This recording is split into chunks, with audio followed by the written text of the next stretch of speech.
Hello everyone, I'm Yograni, Assistant Professor, Department of English, KCS Kasinadar College of Arts and Science, Chennai. Today, the video is about the short story Forest, written by Ambai.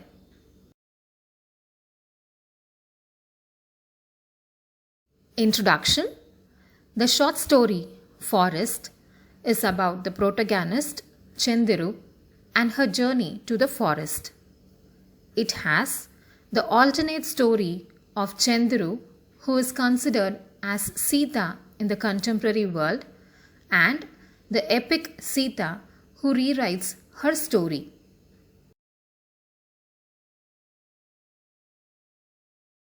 The first section of the short story is about the protagonist Chendiru. In the story, the section is not named as Chendiru. I have mentioned it only for our understanding.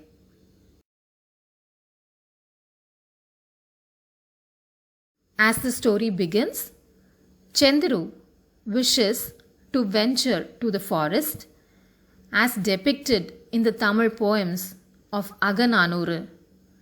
She wants to be away from the traffic noise, sounds of conversations, and even the electric gadgets at home. She was teased by others that it was an attempt at vanaprastha, that is, one who gives up worldly life. We are then introduced to Chendiru's father. He was a chief accountant on a coffee estate. Chendiru, her brother, and mother stayed in Bangalore. Then we are told about Chendiru's birth in the forest. Chendiru was born in a forest as her mother had her labor pain halfway to the hospital. Her father would tease her, saying that he picked her from the forest, which made her cry. Even her brother made fun of her, but as she grew up, she learnt not to cry. She tells him that Buddha too was born under a tree.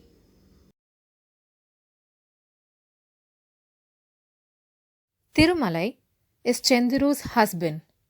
He mocks at her for saying that she was born in forest and played in mountain woods.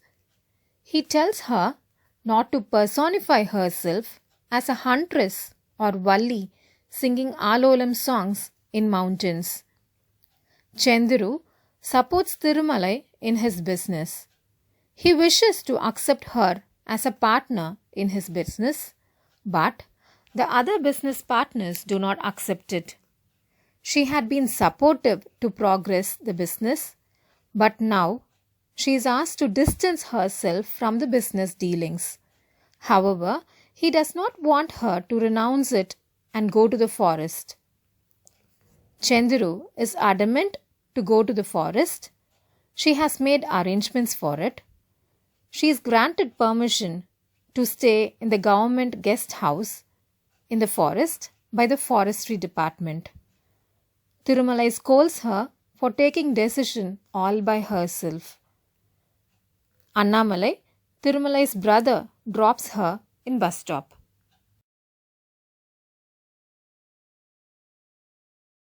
The next section of the story is about mythical Sita.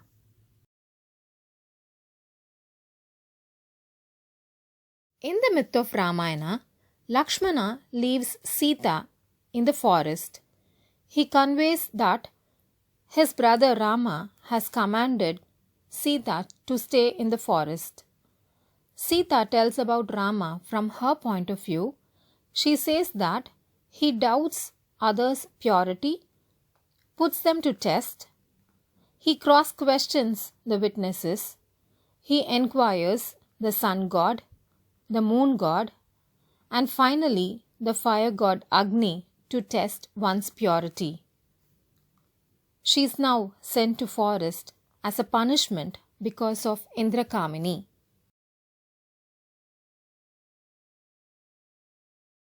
Indrakamini is a Gandharva girl from the assembly of Indra. She fails to arouse Lakshmana's lust. So she scatters her broken bangles and earrings in his bed to spoil his reputation, that is, to defame him. Sita sees the broken bangles and earrings when she cleans Lakshmana's room. She informs Rama about what she has seen.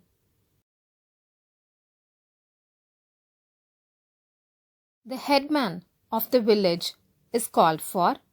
He made all the women in the village to wear the earring and try the bangles, but it did not fit anyone. Unfortunately, it was exact for Sita as planned by Indrakamini. Lakshmana jumps into fire on his brother's command along with the newborn child of the forest dweller. He comes out unharmed, proving his chastity. Sita was left alone in the forest.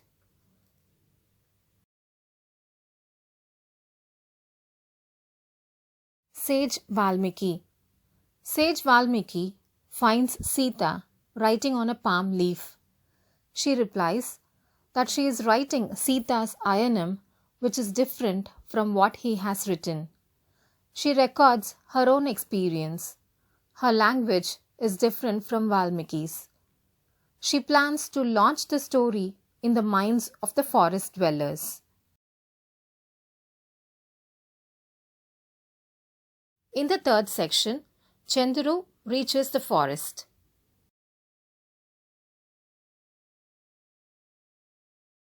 Government guest house in the forest. Chandru is given a medium-sized room which has a table, chair, a small bed and bathroom. She likes the window in front of the table. It opened to the wide forest.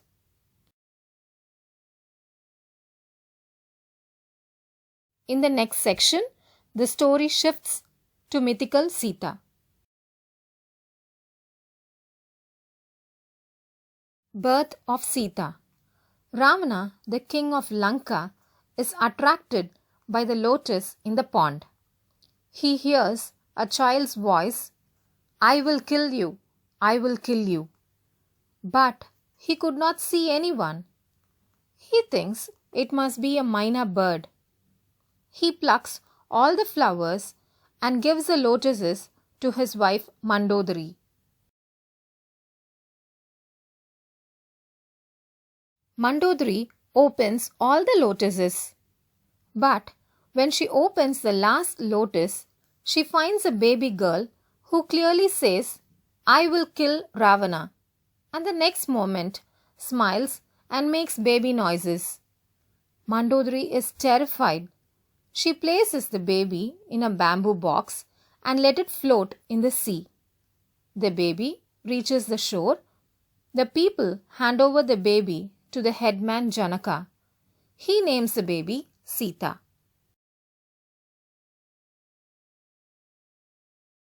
Kosalai, Rama's mother, wishes to celebrate the birth of a son by serving venison at the feast. The hunters kill the buck for its delicious flesh, sparing the doe, the female deer. The doe requests Kosalai to give her partner skin to reduce her pain by looking at it. But Kosalai rejects her plea and makes Kanjira for her son to play with.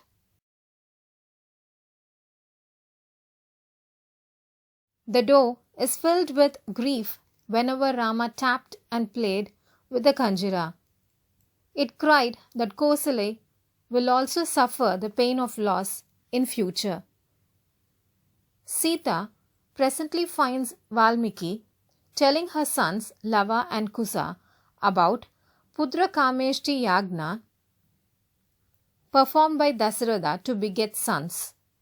He also tells about the birth of Rama, Lakshmana, Bharata and Shatrughna.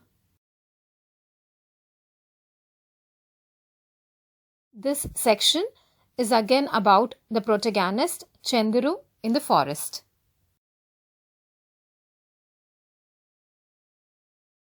Chandru wakes up early in the morning.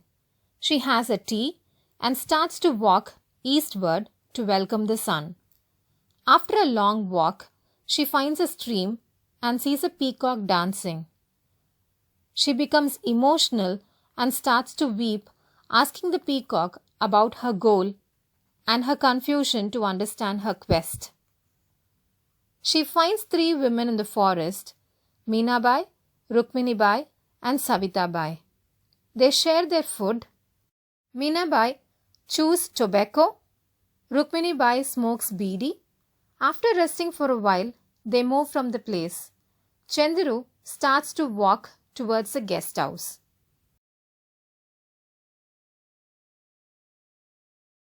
Chendiru tells about her life before her marriage. Thirumalai owns his father's business in Vibhuthi and Kungumam. His trademark was peacock, which was suggested by a saint. She met him in her Perima, that is her mother's elder sister's house in Bombay. She stayed there to study MSc Textiles.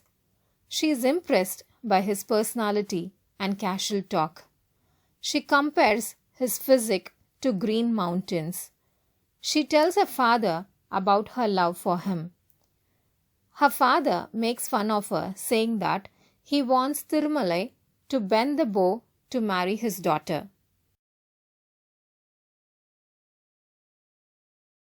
This section is about mythical goddess Sita.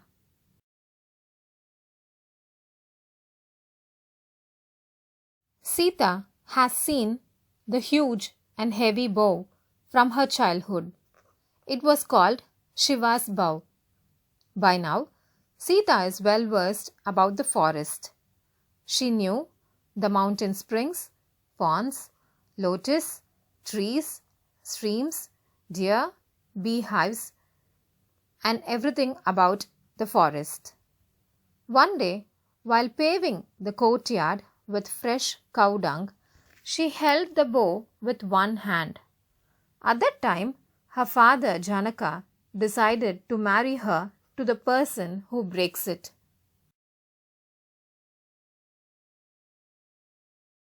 Sita confessed to her mother that she met Rama in the orchard and he embraced her. Her mother was sure that Sita would marry Rama. He breaks the bow, wins Sita and marries her. Presently, in the forest, it is evening. Lava and Kusa arrive, running with the bow in their hands.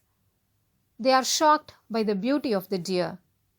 Sita advises them not to chase it and terrify it.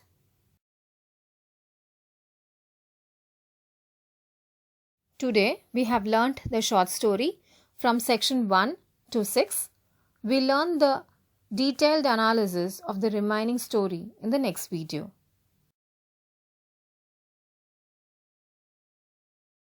As always, thanks for listening and thanks for your time. Thank you.